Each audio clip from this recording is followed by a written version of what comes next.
तो आज के इस लेक्चर में हम देखने जा रहे हैं कि कैसे हम एक्सएमएल फाइल को यूज़ करेंगे, और उसके लिए मैं आपको एक ऐड रोटेटर कंट्रोल के बारे में बताता हूँ कि ऐड रोटेटर कंट्रोल आप कैसे यूज़ कर सकते हो उसके साथ में, जिसमें एक्सएमएल फाइल को भी आप यूज़ कर सकते हो। तो उसके लिए एक हम एप्लीकेशन ओपन करना पड़ेगा मुझे। और ऐड रोटेटर बेसिकली क्या होता है, एक डेटा बाउंड कंट्रोल है, और उस डेटा बाउंड कंट्रोल के थ्रू आप कुछ एड्स को रोटेट करा सकते हो। एड्स का मतलब होता है, जैसे आपने देखा होगा यूट्यूब पे एड्स होते आते हैं, या फिर कोई भी वेबसाइट अगर बनती है उस पर भी हम देखते हैं नीचे की साइड में हम एड्स आते हैं। तो जो एड्स आते हैं ना, एक तो एड्स हम बनाते हैं वो स्टैटिक एड्स होते हैं कि बहुत सारे बैनर्स आप बनाते हो, बैनर्स को क्या करते हो आप अपने अकॉर्डिंगली रोटेट कराते हो, और टाइम टू टाइम बैनर्स को आप चेंज करते हो, और बैनर्स के अकॉर्डिंगली आपके एड्स चलते हैं। एक ऐड होता है जो कि डायनामिक एड्स होता है, उस एड्स को आप अपने अकॉर्डिंगली प्रोग्रामिंग के पॉइंट ऑफ व्यू से आप उसको चेंज भी कर सकते हो, और उस एड्स को आप रन करवा सकते हो किसी भी वेबसाइट पे, और उसमें आप डेटाबेस के ऑब्जेक्ट को भी यूज़ कर सकते हो। तो उसके लिए हम क्या करेंगे, जैसे हम कोई भी एक एप्लीकेशन ले लेते हैं और उसको रिसोर्स फाइल भी कुछ चाहिए होगी आपको, तो रिसोर्स फाइल भी आपको लेने पड़ेंगे।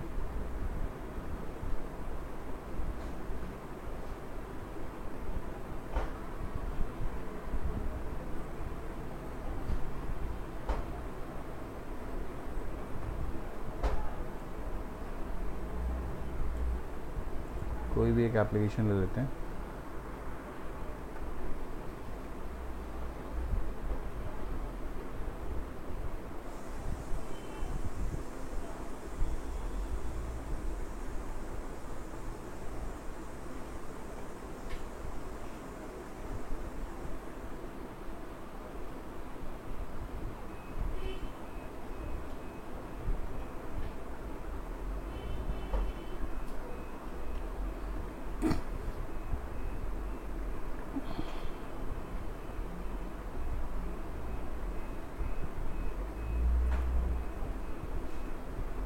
इस पुराने एप्लीकेशन में मैं कुछ पेजेस ऐड कर देता हूँ।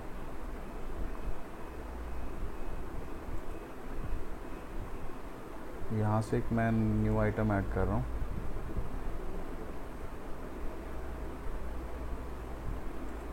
वेब फॉर्म एक ले लेता हूँ, वेब फॉर्म 1 के नाम से।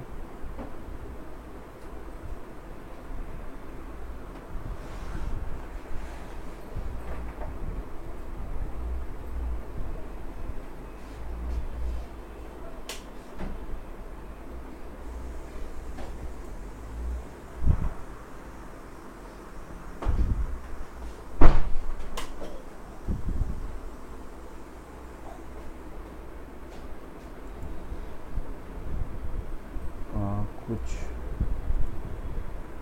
ऑब्जेक्ट्स मुझे प्लेस करने हैं, तो मैंने यहाँ पे एक टेबल ले लिया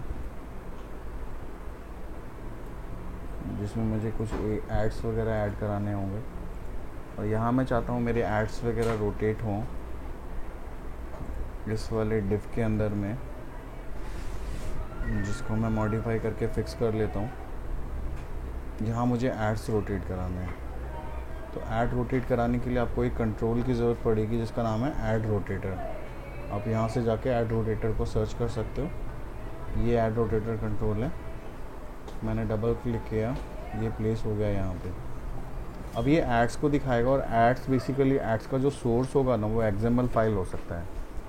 एक्सएमएल फाइल के अंदर में आप ऐड बनाओगे और उसको यहाँ पे रोटेट कराओगे। तो ये कैसे करोगे, तो उसके लिए आपको क्या करना होगा यहाँ पे कि यहाँ पे इसको क्या करोगे आप यहाँ पे कि इसको आपको यहाँ से कुछ एड्स को बनाने के लिए एक्सएमएल फाइल आपको ऐड करनी पड़ेगी इसके अंदर में। सॉल्यूशन एक्सप्लोरर में जाइए, और जाने के बाद यहाँ से एप्लीकेशन कोड नाम का जो फोल्डर है उसको ऐड ऑन कर लो। यहाँ पे राइट क्लिक करो, यहाँ पे ऐड करो, ऐड एप्लीकेशन फोल्डर, और उसके अंदर में ऐप कोड, और इस ऐप कोड के अंदर में आपको एक एक्सएमएल फाइल ऐड करनी होगी। राइट क्लिक करो और यहाँ पे ऐड करो एक्सएमएल फाइल, कोई भी नाम ले लो आप इसका। ये एक एक्सएमएल फाइल है, इसको हम कहते हैं एक्सटेंसिबल मार्कअप लैंग्वेज, जिसके अंदर हम data config web config file जो आपकी होती है वो भी एक्सएमएल फाइल होती है, जिसमें आप कॉन्फ़िगरेशन इंफॉर्मेशन स्टोर करते हो। जो एक्सएमएल फाइल होती है बेसिकली स्ट्रक्चर फाइल होती है, जिसके अंदर में आपका जो जिसका टैग होता है वो सेल्फ डिफाइंड टैग होता है।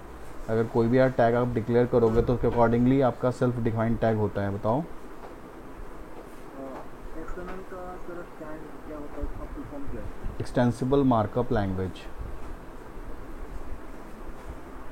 XML stand for extensible markup language, जिसको स्ट्रक्चर लैंग्वेज भी कहते हैं। यहाँ पे स्ट्रक्चर के अकॉर्डिंग एक स्ट्रक्चर हम क्रिएट करते हैं जो कि सेल्फ डिफाइंड स्ट्रक्चर होता है। सेल्फ डिफाइंड स्ट्रक्चर, उस स्ट्रक्चर के अंदर में आप अपनी इंफॉर्मेशन को का टैग क्रिएट कर सकते हो और उस टैग के अंदर में अपनी इंफॉर्मेशन को आप प्लेस कर सकते हो। तो ऐसा इसको हम कहते हैं एक्सटेंसिबल मार्कअप लैंग्वेज, जो stands for extensible markup language and structure language. यहाँ पे आपका सेल्फ डिफाइंड टैग होता है जिसके अंदर में आपकी इन्फॉर्मेशन स्टोर होती है। और एक्सएमएल फाइल जो वेब कॉन्फ़िग फाइल जो आपकी होती है वो भी एक एक्सएमएल फाइल ही होती है। देखो ये भी एक एक्सएमएल फाइल है, इसके अंदर में सेल्फ डिफाइंड टैग्स हैं, इसमें जैसे कॉन्फ़िगरेशन टैग है, यहाँ पे सिस्टम डॉट वेब है, तो ये एक सेल्फ डिफाइंड टैग्स हैं। उसी तरह से आप एक्सएमएल के अंदर में भी आप सेल्फ डिफाइंड टैग्स के अंदर में अपनी इन्फॉर्मेशन को स्ट्रक्चर में स्टोर कर सकते हो, स्ट्रक्चर में आप स्टोर कर सकते हो अपनी इन्फॉर्मेशन को। तो अब मैंने एक छोटा सा स्ट्रक्चर इसमें बनाया हुआ है।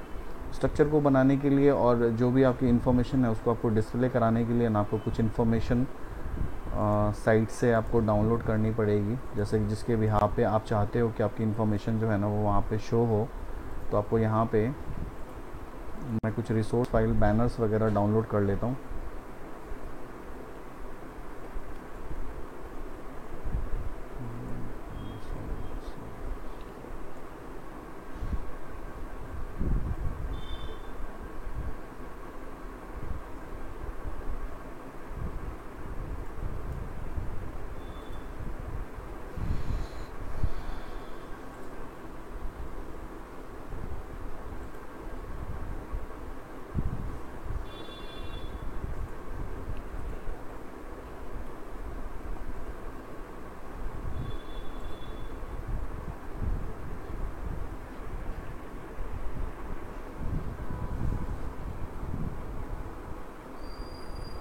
कुछ बैनर्स हैं, आप बैनर्स को मैं यहाँ से सेव एज कर लेता हूँ।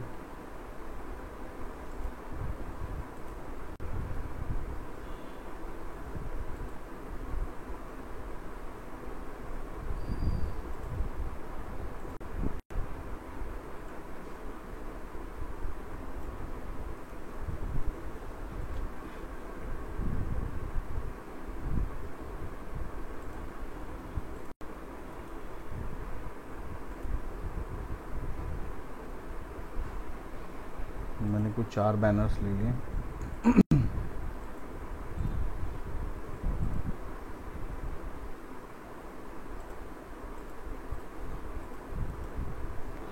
इस बैनर को मैं अपने एप्लीकेशन के अंदर में एक फ़ोल्डर क्रिएट कर लूँगा, उसके अंदर मैं प्लेस कर दूँगा जो मेरी रिसोर्स फाइल होगी। जैसे मैं चाहता हूँ कि यहाँ पे इमेज नाम से एक फ़ोल्डर मैंने ले लिया img, और उस img फ़ोल्डर के अंदर में मैंने इन चारों इमेजेस को प्लेस कर दिया। ये मेरे एड्स के इमेजेस हैं। ये जो इमेजेस हैं आप चाहो तो फाइल अपलोड के थ्रू भी, जैसे मान लो कोई मैं add rotate advertisement site type की कोई साइट बनाना चाहता हूँ, जैसे कि इसमें होता है आपके गूगल एडवर्ड्स वगैरह टाइप के बनाना चाहते हो, तो उसके इसमें आप क्या करोगे, अपनी साइट से अपनी इमेजेस वगैरह जो भी रिसोर्स फाइल है वो आप यहाँ फाइल अपलोड के थ्रू अपलोड करोगे और डेटाबेस में उसकी इन्फॉर्मेशन डालोगे, फिर एक्सएमएल के थ्रू उसको आप कॉल करके आप यहाँ पे ऐड को रोटेट करा सकते हो। अब जैसे मैंने ABCD 4 रिसोर्स फाइल थी, मैंने यहाँ पे वैसे तो अभी फ़िलहाल मैंने फिज़िकली स्टोर करा दिया, अगर मैं चाहूँ इसको तो डेटाबेस के थ्रू भी या फिर डायनामिकली भी कर सकता हूँ।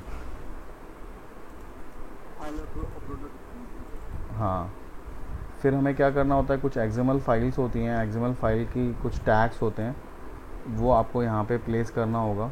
जैसे मेरे पास में कुछ एक्सएमएल फाइल की टैग्स हैं, आपको बता देता हूँ। ये मैंने खुद सेल्फ डिफाइंड बनाया हुआ है। आप चाहो तो अपने हिसाब से बना सकते हो, जिसका मैंने टैग दे दिया एडवर्टीज़मेंट। एडवर्टीज़मेंट जैसे आप लिखोगे एडवर्टीज़मेंट का एंड टैग आ जाएगा, और ये मेरा सेल्फ टैग है, मतलब ये कोई प्री डिफाइंड टैग नहीं है, ये मेरा सेल्फ टैग है। उसके अंदर मैंने क्या किया, 4 ऐड लिखे, add 1, add 2, add 3, add 4, 4 add लिखे। चारों ऐड के अंदर मैंने क्या किया, इमेज यूआरएल नाम का टैग डाला, तो जैसे मैं इमेज यूआरएल लिखूंगा एंड टैग आ जाएगा ये वाला। उसी तरह से दूसरा टैग लिखा मैंने नेविगेट यूआरएल, तो नेविगेट यूआरएल का एंड टैग आ जाएगा इस तरह से। फिर मैंने लिखा कीवर्ड, तो कीवर्ड का एंड टैग आ जाएगा इस तरह से।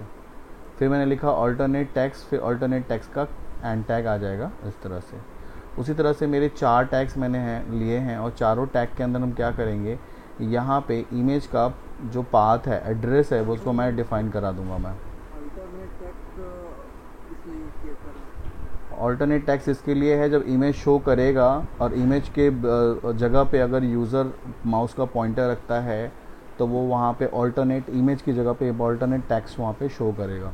कभी कभी इमेज को डाउनलोड होने में, वो फैचिंग करने में प्रॉब्लम होती है, तो उस केस में क्या होगा, अल्टरनेट टेक्स्ट को आप लिखा सकते हो टेक्स्ट पे, इमेज की जगह पे वो टेक्स्ट नज़र आएगा।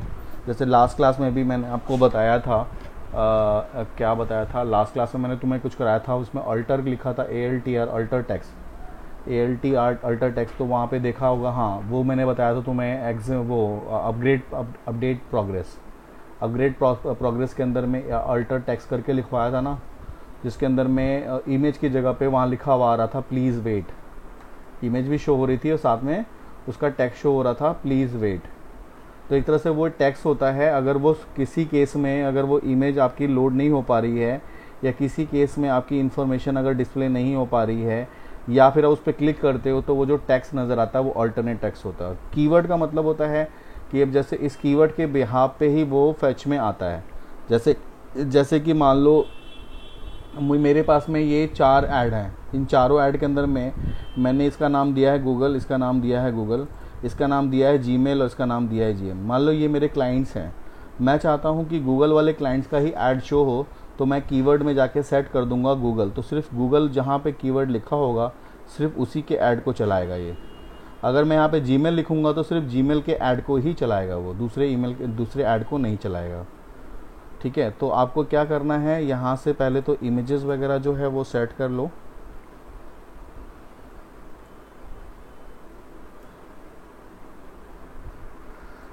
ये डॉट PNG है, PNG एंड PNG है, बाकी सारे PNG हैं।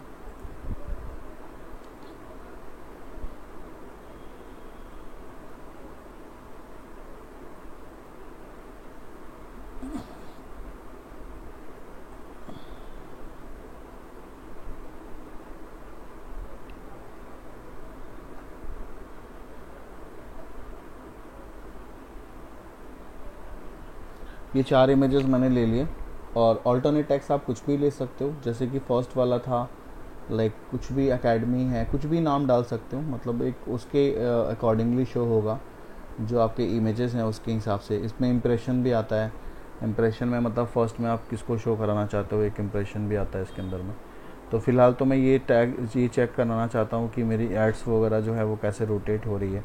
तो यहाँ पे उसका जो है ऐड का यहाँ पे विड्थ और हाइट भी आप सेट कर सकते हो। जैसे मैंने विड्थ इसका 500 और हाइट भी मैं इसका 500 ले लेता हूँ।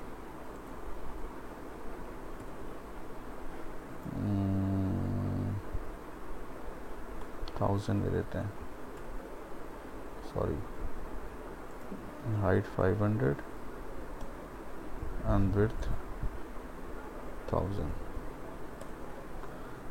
ये मेरा एक पेज है, इस तरह से मैं चाहता हूँ ऐड शो हो। तो देखो अब क्या होगा, अब मुझे क्या करना है, जो मैंने ऐड रोटेटर जो कंट्रोल लिया है, इसके साथ मुझे उस एक्सएमएल फाइल को अटैच करनी होगी। तो उसका एक प्रॉपर्टी होती है एडवर्टीजमेंट फाइल। ये है एडवर्टीजमेंट फाइल, यहाँ से जाके आप उस फाइल को ब्राउज़ करोगे तो ये आपकी फ़ाइल है वेब एपकॉम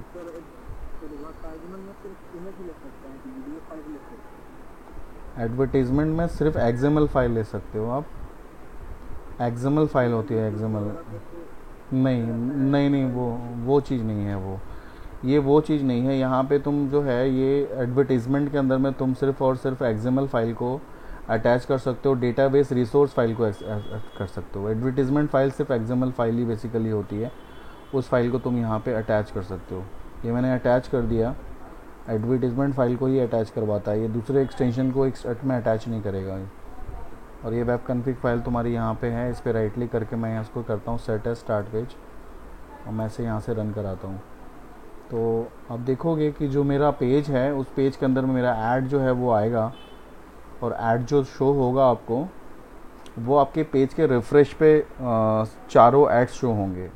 अभी फ़िलहाल आपके चारों ऐड शो होंगे, लेकिन अगर आप चाहते हो इसके अंदर में से कि आपके सिर्फ एक जो मतलब आपके कीवर्ड्स हैं, जैसे मान लो आपके 4 क्लाइंट्स हैं, चारों क्लाइंट्स के अकॉर्डिंगली आपने एक्सएमएल फाइल के अंदर में अपनी उसकी इन्फॉर्मेशन स्टोर कराई है, लेकिन उसमें से किसी एक क्लाइंट की ही इन्फॉर्मेशन या 2 क्लाइंट की इन्फॉर्मेशन ही आपको रोटेट करानी है, तो उस केस में आप क्या कर सकते हो, उसके जो एडवर्टीज़मेंट टैग्स है ना उसको सेट कर सकते हो। मैं बताता हूँ फ़िलहाल इसको एक बार रन करा के देख लेते हैं ये चल रहा है या नहीं चल रहा है। उसके बाद हम उस प्रोसेस पे आते हैं कि उसको हम लोग कैसे, फिर हम सेलेक्टेड ऐड को हम कैसे चलाएंगे, और फिर मैं आपको बताऊंगा कि जैसे अभी फ़िलहाल क्या होगा, ये पेज के लोड पे चलेगा, लेकिन अगर आप चाहो इसको कि पेज के लोड पे ना चल के ये ऑटोमेटिकली चले तो भी वो चलेगा। वो एक्सएमएल के थ्रू, वो एजेक्स के थ्रू चलाएंगे इसको। हमारी फाइल नहीं आ रही है अभी ना, लेकिन जीमेल देखो, ये जीमेल खुल रहा है, मैंने उस पर जैसे मैंने क्लिक किया वो जीमेल खुल रहा है, लेकिन मेरे एडवर्टीज़मेंट फाइल नहीं आ रही है। फाइल के नेम में कोई प्रॉब्लम होगी फर्स्ट वाले में। देखो अभी मेरी सेकंड वाली फाइल आ रही है, जैसे मैंने क्लिक किया, जैसे मैंने रिफ़्रेश किया यहाँ पे आ गया, और जैसे मैं इस पर क्लिक करूँगा वो मेरा जो उससे रिलेटेड मेरा यूआरएल था वो ओपन हो गया, ठीक है। लेकिन फिर से जैसे मैं रिफ़्रेश करता हूँ अगेन तीसरे वाला इमेजेस आना चाहिए, वो भी नहीं आया। मतलब क्या है कि मैंने वहाँ पे बेसिकली फ़ाइल के नेम के अंदर में जो एक्सटेंशन डाला था ना वो मैंने सही नहीं डाला है, तो यहाँ पे .png आना चाहिए था ना। चेक कर लेते हैं, जो फाइल का नेम था मेरा वो मुझे उसके अकॉर्डिंगली उसके डालने हैं। a.jpg था, ठीक है, b.jpg है, दिस इज़ b.jpg, और उसके बाद मेरा है c.png है, c.png is okay, and d.jpg d.jpg, these are files. Again मैं इसको सेव करके रन कराता हूँ, तो देखोगे तो मैं रन नहीं कर रहा था तो ऑल्टरनेट टेक्स्ट वहाँ पे आ रहा था गूगल, यानी जब इमेज नहीं शो हो रहा था तो उसकी जगह पे गूगल लिखा हुआ आ रहा था। तो दिस इज़ ऑल्टरनेट टेक्स्ट। अगर इमेज किसी भी कारणवश अगर फैच नहीं कर पाता है तो ऑल्टरनेट टेक्स्ट भी शो करेगा। देखो ये मेरा पहला ऐड है जो चल रहा है।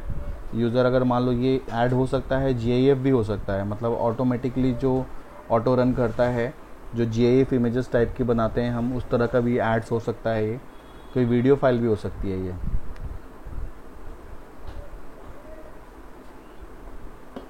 जैसे आप इस पर ऐड पे क्लिक करते हो, इसके कॉरस्पॉन्डेंस जो भी वेबसाइट होगी वो खुल जाती है, जैसे यूट्यूब वगैरह पे होता है। उसी तरह से जैसे ही आप पेज को रिफ़्रेश करोगे आपका दूसरा ऐड आ जाता है, यानी जैसे ही पेज रीलोड होता है या फिर सर्वर यूज़र किसी भी बटन पे क्लिक करता है तो पेज रीलोड होता है, उसके बाद उसके अकॉर्डिंगली ऐड आने लगता है। उस ऐड पे अगर हम फिर क्लिक करते हैं तो और पर्टिकुलर वेबसाइट पे वो मूव कर जाएगा, जैसे ये खुल रहा है। फिर मैं अगेन रिफ़्रेश पे क्लिक करता हूँ, सॉरी बैक पे क्लिक करता हूँ, और फिर से अगेन रिफ़्रेश पे क्लिक करता हूँ। देखो तीसरा ऐड मेरा ओपन हो जाएगा।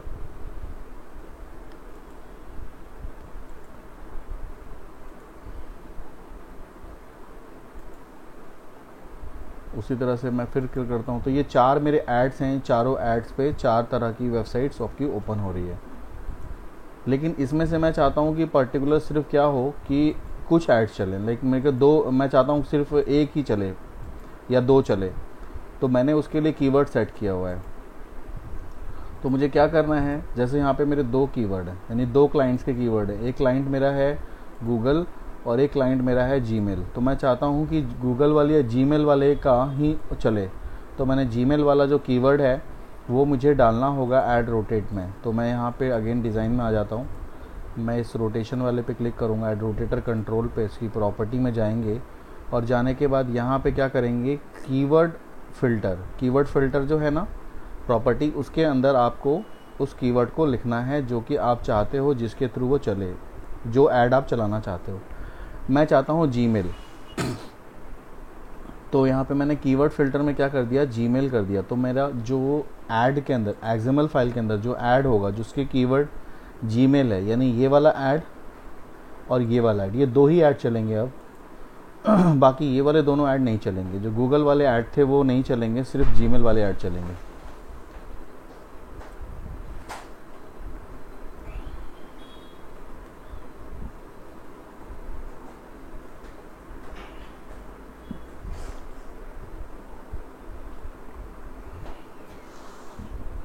एक ये पेज और एक ये लास्ट के जो दोनों हैं, ये दो चल रहे हैं, देखो सिर्फ दो ही इमेजेस आ रहे हैं इस पे, ये एक दो ही आ रहे हैं, बाकी जो दो थे वो नहीं आ रहे हैं। इसका मतलब है कि उसने उस कीवर्ड पे फ़िल्टर कर दिया, सिर्फ दो ऐड को ही चला रहा है। लेकिन ये यहाँ पे ये है कि आप जब भी पेज आपका रिफ़्रेश होगा तभी ही आएगा, ऐसे में ये अपने आप नहीं आएगा। ये स्टिल आपका पेज है और वो ऐड चलता रहे हमारे अकॉर्डिंगली, तो ये ऐसे नहीं आएगा। इसके लिए फिर मुझे यहाँ पे एजेक्स यूज़ करना होगा। तो एजेक्स कैसे यूज़ करेंगे, अब इसमें वापस मैं अपने पेज पे आ जाता हूँ। यहाँ पे एजेक्स को यूज़ करने के लिए आपको यूज़ करना होगा एजेक्स कंट्रोल। तो इसके लिए आप यहाँ पे आ जाएं,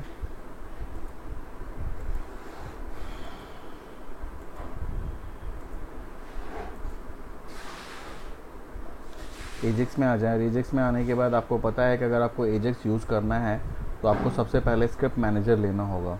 तो आप स्क्रिप्ट मैनेजर को पहले ले लें, क्योंकि बेसिकली स्क्रिप्ट मैनेजर अगर आप नहीं लेते हैं तो एजेक्स टाइप का किसी भी तरह के एप्लीकेशन को आप नहीं चला सकते हैं। तो आप स्क्रिप्ट मैनेजर ले लें। उसके बाद आपको एक ज़रूरत पड़ेगी अपडेट पैनल की। तो इसके बाद मैं यहाँ पे एक अपडेट पैनल लेने जा रहा हूँ।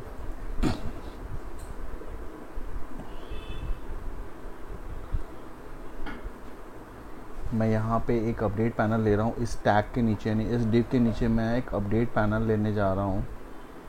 और उस अपडेट पैनल के अंदर मुझे क्या करना है, जो ये मेरा ऐड रोटेटर है कंट्रोल, मैं अपडेट पैनल के अंदर लूँगा और मुझे एक और ऑब्जेक्ट यहाँ पे लेना होगा अपडेट पैनल के अंदर में, उसका नाम है टाइमर।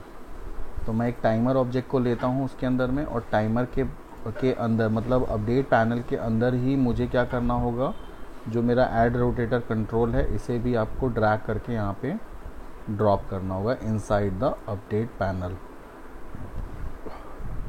ठीक है, तो आपको क्या करना है, एक आपको स्क्रिप्ट मैनेजर लेना है, उसके बाद आपको लेना है एक अपडेट पैनल, और अपडेट पैनल के अंदर आपको एक टाइमर लेनी है, और टाइमर के अपडेट पैनल के अंदर ही आपको ऐड रोटेटर लेना है। ये लेने के बाद आपको क्या करना है, जो आपका टाइमर है इसकी प्रॉपर्टी में जाकर इसका जो इंटरवल है वो सेट कर दो, जैसे कि 1000 मतलब 1 सेकेंड होता है इसके अंदर, और इसका जो एनेबल है वो ट्रू कर देना।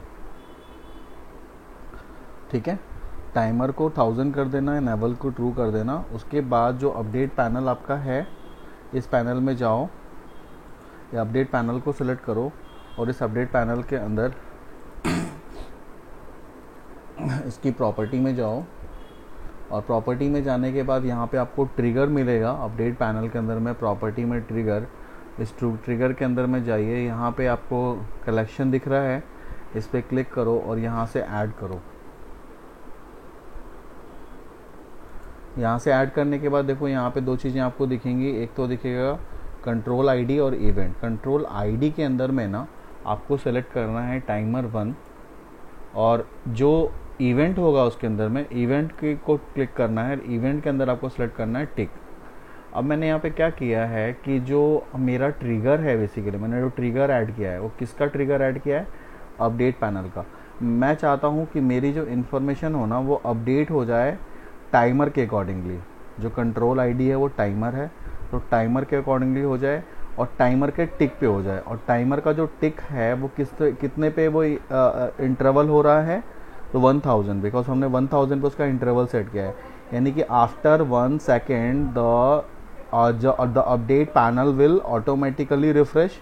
When update panel will automatically refresh the value will be refresh. तो जब जैसे ही वैल्यू रिफ्रेश होगी तो उसके अंदर में ऑटोमेटिकली मेरा ऐड चेंज होता हुआ मुझे नज़र आएगा। ठीक है, तो ये मैं ओके करता हूँ। यहाँ से ओके करने के बाद मैं इसको अभी रन करा के देखता हूँ क्या ये एग्जीक्यूट कर रहा है।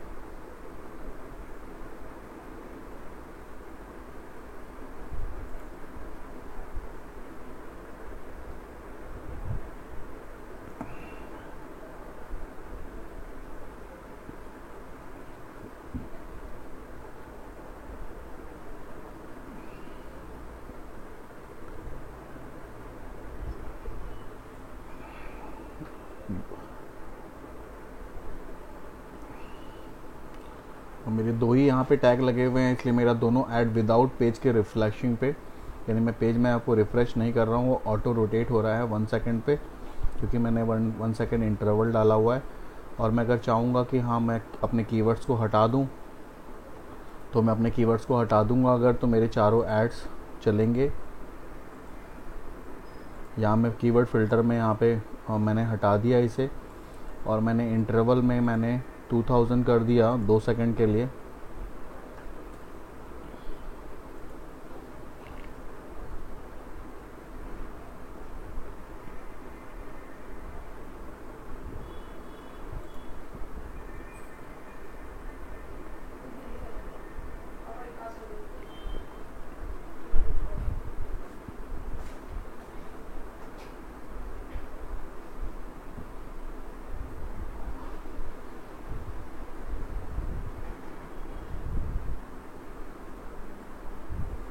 तो इस एड्स के अंदर में आप कोई भी ऐड चला सकते हो, वीडियो ऐड चला सकते हो, टेक्स्ट ऐड चला सकते हो, और जैसे यूज़र इस पर क्लिक करेगा वो पर्टिकुलर वेबसाइट पे ऑटोमेटिकली वो मूव हो जाएगा।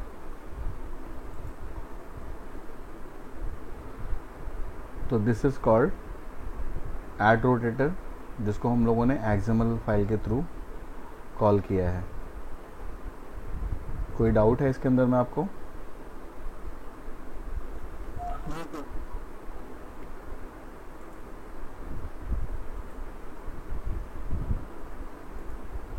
तो इसको आप डेटाबेस के थ्रू भी कर सकते हो, वैसे भी कर सकते हो।